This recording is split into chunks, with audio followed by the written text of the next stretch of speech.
Hello and welcome to this very special interview. Joining me today is the one and only Aditya Puri of HDFC Bank. Thank you very much, Aditya, if I can call you that. Sure, thank you. You wrote recently all this hand-wringing, and you said the economy calls for collaborative action, not despair. You seem to have become the eternal bull. I am not an eternal bull, but I don't like to be depressed. And let's be very honest, the problems in this country are not going to be solved by us dumping crap on each other. The issues that are there, because the external world also has to see India. So when you look dispassionately, yes, we have problems, and I'm not going to comment who created what or what issues or what we should have done. Let's see where we go forward. So we have issues. We have issues on our GDP growth. We have issues on our current account deficit. We have the fiscal deficit issue. We have the investment issue. Politics I don't even want to get into. But I think even that has a positive spin because the Congress really has to perform to get better chances in the election. And what I tried to say in the article is that to move in the right direction, if we get concerted action right, I don't think we are anywhere near the kind of despair either the financial markets or we ourselves are inflicting on ourselves. What has changed? I'll tell you what has changed. First, let me ask you a question.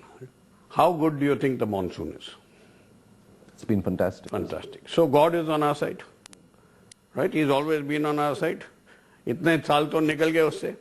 But on a more positive, so if the monsoon is good and agriculture grows somewhere 5, 4, 5, 6, you put the number, you will see a 40 to 50 basis points, maybe 60 basis points increase in GDP plus rural demand, right? That is one aspect that's changed. We should be having a GDP growth rate of about 7.5% given our regular capital output ratio. But since investments have gone in which are not giving us output, you've had an issue even in the GDP growth rate. So are you saying 4 to 5% is not the new normal?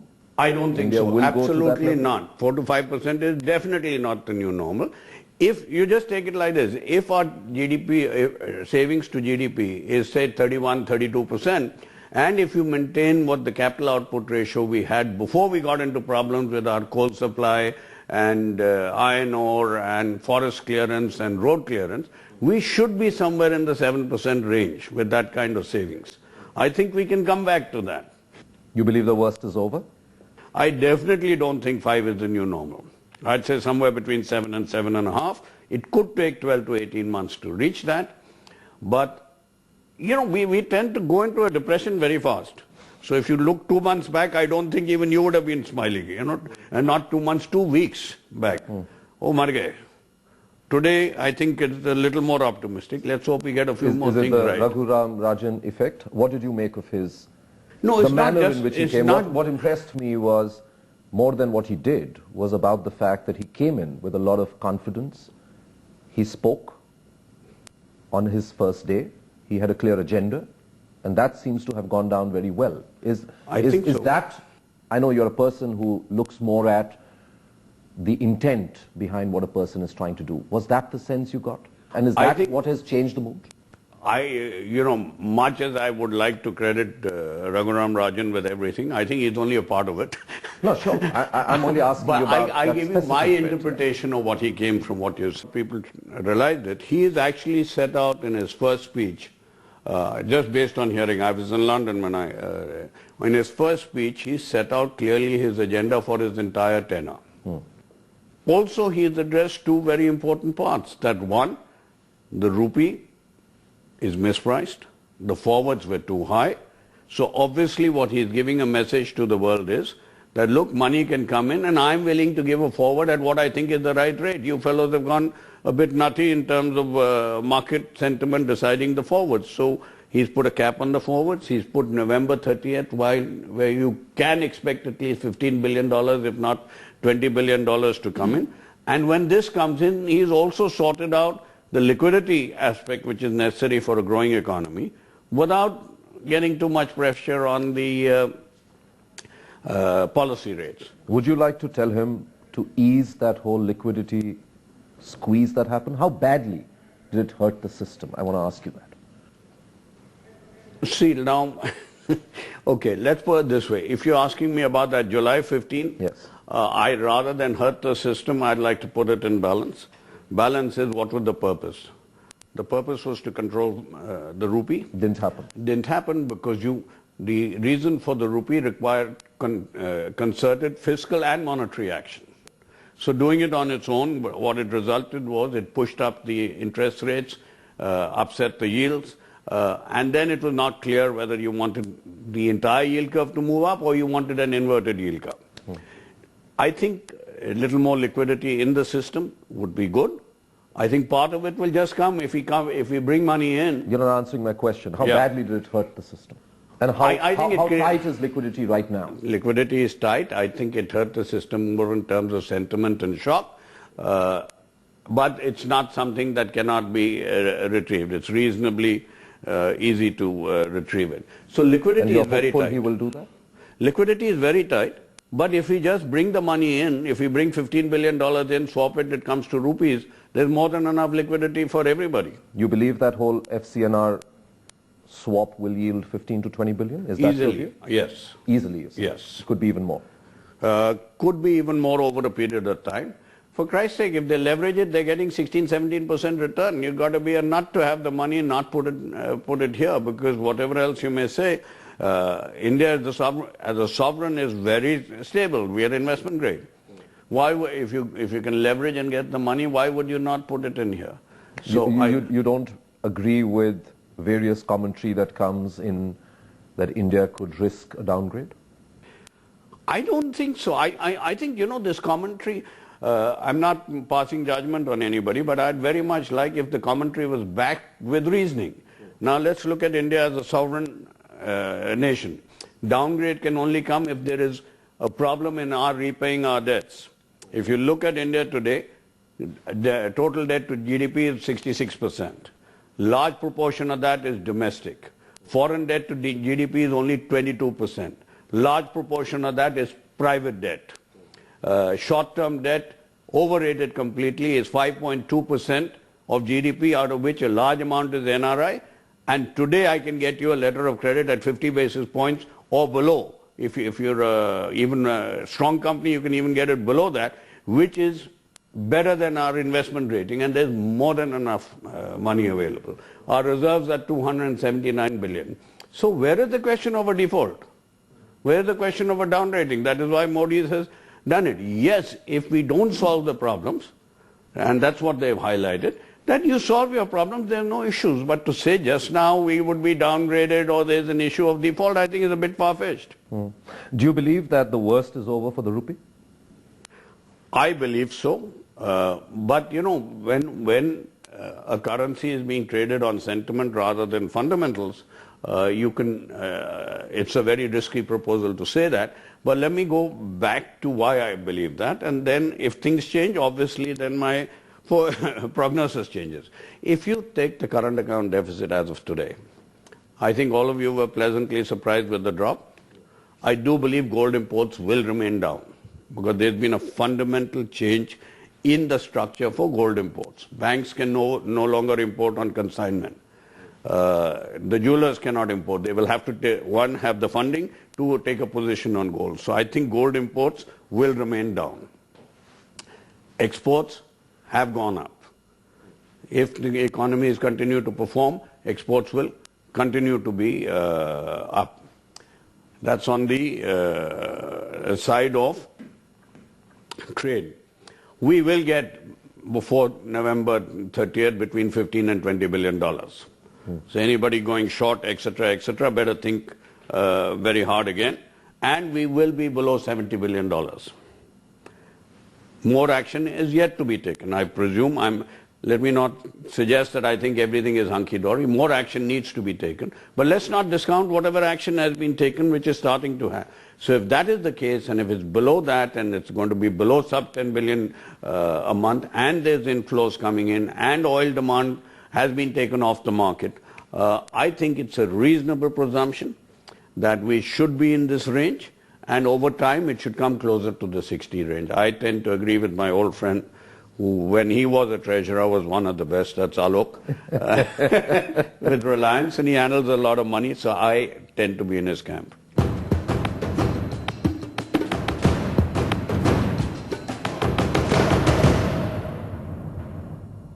Before I get down to more specific about your bank, I want to ask you a more sectoral question. And I'm specifying that because it may not pertain to you or your bank. I'm happy you recognize that, Vivek. About the state of the non-performing loan problem.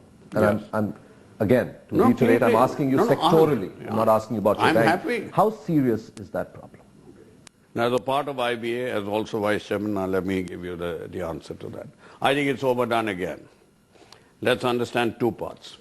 One, the Indian economy is not slowing down overnight. The slowdown from 8.5% to 5% has happened over 3 years.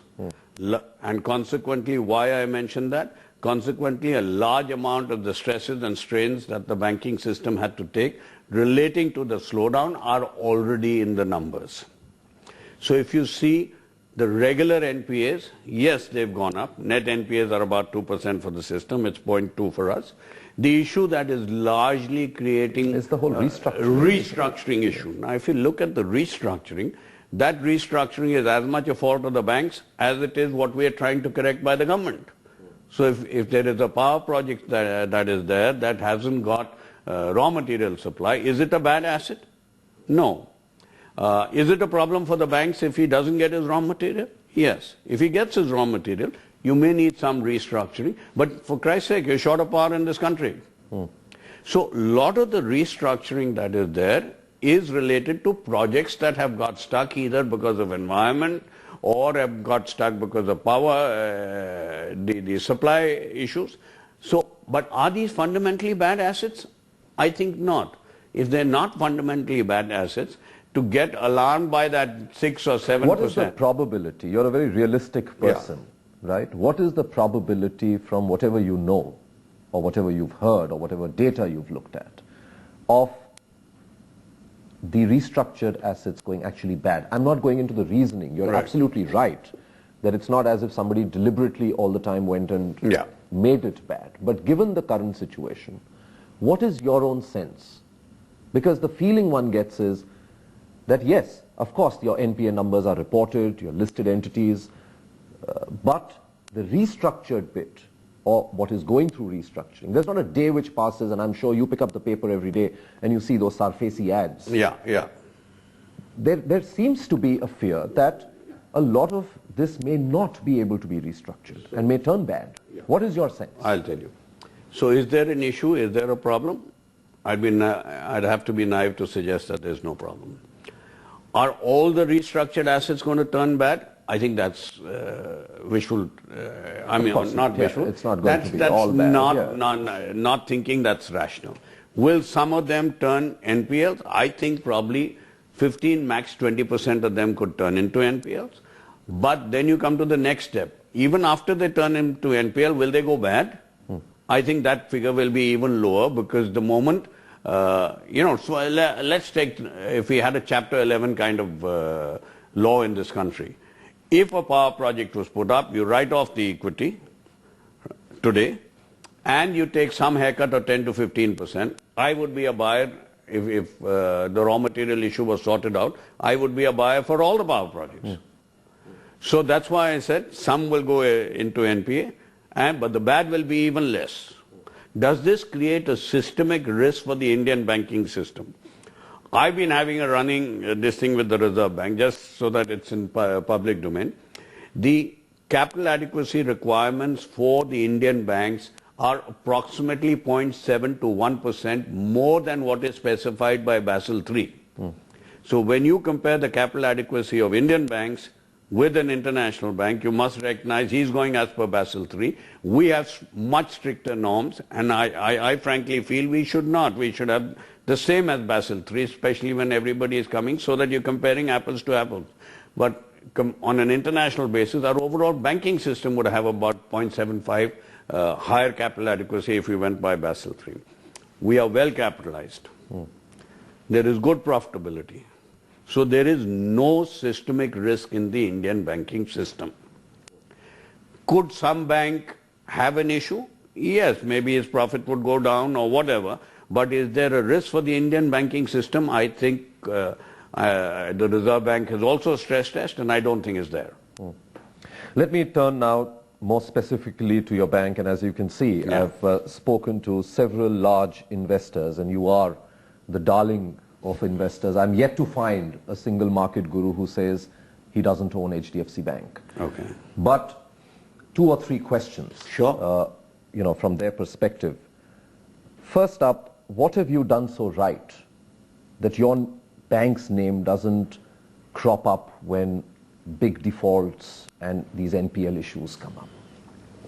What has been your approach? And what is your approach going forward? We do hear the ministry and the RBI. We heard the RBI governor saying it's nobody's divine right to remain in management if you've run your company aground. Is that something that you've been doing for a while? What has your approach been? That why is there very little concern when it comes to your NPL issue? 2 things. One is it's embedded in the system. We clearly define our target market. For that target market, we have a definition in terms of leverage, in terms of what makes him viable. And the overriding concern is, unlike a chocolate, we like our product back with interest. Banking means it's not my money. So our overriding is we'll only give it where we expect our money back. You can say our credit. And you still don't offer biscuits. And we still don't offer biscuits. Okay. Okay. So our target market is tight. Our credit criteria is very good. And we have a split in our management structure whereby credit and marketing don't report to each other except at my level. And so there are checks and balances. We have a very strong risk committee that goes into all our plans, our risk parameters, our models. So all of this put together, I do believe that with prudent lending in this country, demand for financial services exceeds supply, and consequently, given the areas, the tight market, the proper credit procedure, and quick execution, if we see any problems, then we have a talk with the promoter. And if have you actually put the gun on the head of a promoter and said, look, I'm not going to give you more money unless and until you sort things out? Oh, absolutely, because it's not my money. So if there are issues earlier on, and we feel that somebody's got to put in more money or has to change his strategy, we will have a discussion with him. If he agrees with us, we will continue. If he disagrees, then it's a free world.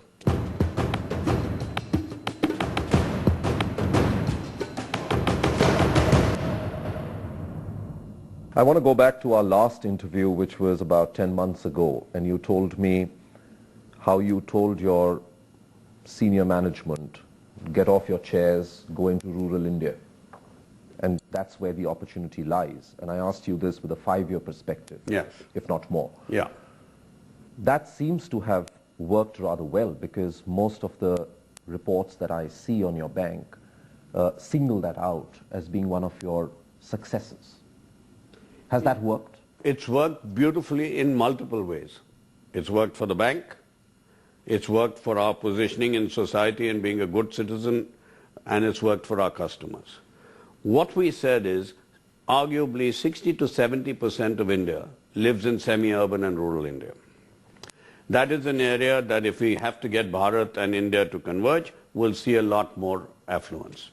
When you go into those areas, you actually find that most of the people there are on the liability side of the bank balance sheet, that is, i.e. collecting deposits. There were very few people actually lending on that side. The reason being because the ticket sizes become smaller and the geography gets dispersed. So what we have been working for the last 4 years, and I think this will really stand us in good stead going forward, is we not only took our products into the interior, we took our branches into the interior, but more important, that people have to understand is when you take your branches and product into the interior, where you're going to have disbursed customer bases and you're going to be in the interior, there is a change in your model in terms of your telecom, in terms of your operations, in terms of your credit, in terms of your dealing with the customer, in terms of your distribution and sales. All of that we've done, and today we have approximately 56% of our distribution in semi-urban and rural India, but only about 16 to 18% of our earnings come from there. I had told you in 5 years that it will balance off, that our distribution and earnings will reflect the same. I think we will exceed that. More importantly, we have been able to go in there and deal with everybody right from the bottom of the pyramid. As of today, for productive microfinance, which we call our Sustainable Livelihood Initiative, we are the largest in the country. We have helped 2 million families to become self-reliant. We also, if you go into the interior, and I would like that, if you drive ever from, say, Delhi to Amritsar, you'll see our signs more often than you see an Airtel sign. So we've established a fantastic brand. If you go... Do you believe rural India is not as pessimistic as urban India? Absolutely. What is the sense? Since you must be traveling a lot to these areas. The sense is, if you go there... Are things much better there? Because we seem to be obviously affected by currency, markets, etc. But is rural India thriving? Rural India is thriving. Not only is it thriving, now the monsoons make a major difference to them. They are delighted. You talk to your driver, you talk to your malish wala, he'll tell you, Saab, acha barish aaya, acha kheti niklega. They've got money. Their realizations have gone up. I think also what has happened is if we can only get the right infrastructure in there, wherever a road power has reached, there is a lot of affluence and we are helping them in that. For instance, you take people, when we go and people are taking motorcycles as a business loan because he can carry his milk to where he can sell it. He can take his vegetables to where he can sell it. We've got ladies who are, wanting to get together and have become viable and have women empowerment whereby they form a self-help group and they don't allow their husbands to beat them up.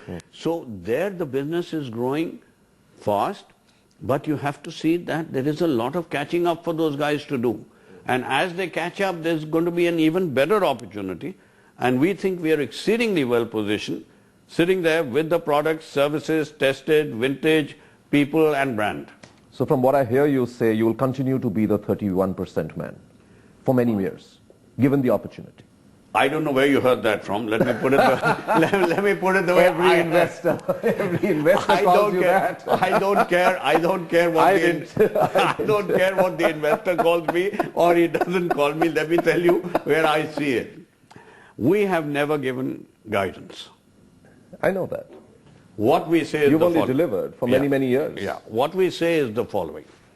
We say we straddle the Indian GDP. And by the way, we are one of the few fellows that straddle it proportionately because 50% of it is retail, 50% is corporate. Consumption in our GDP is 56%. We are one of the few banks that straddles it. So if the country grows, we will grow. Normally, you have credit growing at a multiplier of about 3 to real GDP. We also gain market share ranging between 4 to 6%. So if you want to project us into infinity at this point of time, then please take GDP, multiply by 3, add 5 to 6%, and that's now. If it comes to 30, it's 30. If it comes to 20, it's 20. If it comes to 25, it's 25. And what the investors say is their issue, not mine. But managing expectations, because that's what, whether you like it or not, that's the expectation, that's the perception. Do you feel over a period of time? Sure. Yeah. Do you feel somewhere that the base effect will kick in? We've seen multiple sectors. I gave you such a big lecture, Vivek. See, if but now let me say, without being official, the base effect would kick in if I was continuing to operate in the same geography. So when you asked me the previous question, 70% of India is where I have just gone. Which is why I said that, therefore, what I hear you saying is there is an enormous opportunity. Yeah, I think there are enormous opportunities. I'm just saying that I don't know what this 30-31 is. And by the way, even that, let me clarify, because a lot of fellows after they drink say this. So let me ask you a few questions so that'll make it very clear. I'm supposed to ask you questions. You can't. No, not tough ones. Not tough ones. Okay, go ahead. If a bank knows it's going to be growing, and when it's doing exceedingly well and making a lot of money, would it make sense for them to invest a lot? Would it make sense for them to build a brand? Would it make sense for them to make counter-cyclical provisions? So if you see what have we done in the last 3 years, we've opened 12 to 1300 branches. We've got counter-cyclical provisions coming up to about 0.7 or thereabouts. We built our rural brand. Could our earnings during those years have been higher than whatever number you're talking about? Yes. Would it have been prudent? No, because what we've done is we've put that in, and that will now come in good stead in the 3 years or 2 years that will take for us to come back to our 7%. And so that's why the figure approximate to wherever it is, because whenever we get the chance, we invest like hell. And you're investing, right? Oh, absolutely. And I'm going back to you're absolutely right. Base effect is not relevant. We will grow. For some time at least. Because I'm only talking from the point of view, let's take the IT sector, let's take the telecom sector, they all grew 100%. Way past my retirement, we will continue to be growing. While I'm having a sip and wine on my yacht, I will watch the bank grow. Okay, so let me ask you the final question, which every investor of yours seems to want me to ask you when I spoke to them. Sure. What after you? You told me last time, I still have 3.5 years to go. Yeah. I'm quoting you. Yeah. And I've not even thought about it when the time comes. We are 1 year down the line. Yeah. So now I have 2+ years to go. Yeah. And now the answer has changed. So tell me, what's the answer? We have depth within the organization, and there are lots of people who would love to have this job. So firstly, we think we're very capable. It's not my decision. So if you're asking me, do we have depth? You told me last time, it's just an input that you will give. Yeah. If you're asking me, do we have enough depth within the organization? Absolutely. Are there outside candidates? Absolutely. Final decision of the bank. But I firmly continue to believe nobody is indispensable and everybody is entitled to enjoy his life. You kind of deflected my question.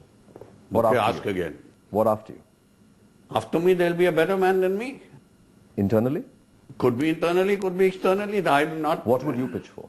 I would pitch What would your input be? Somebody who's been with the bank? At this point, depending upon what kind of candidates come up, we will choose the best man jointly with the board. And the process has started?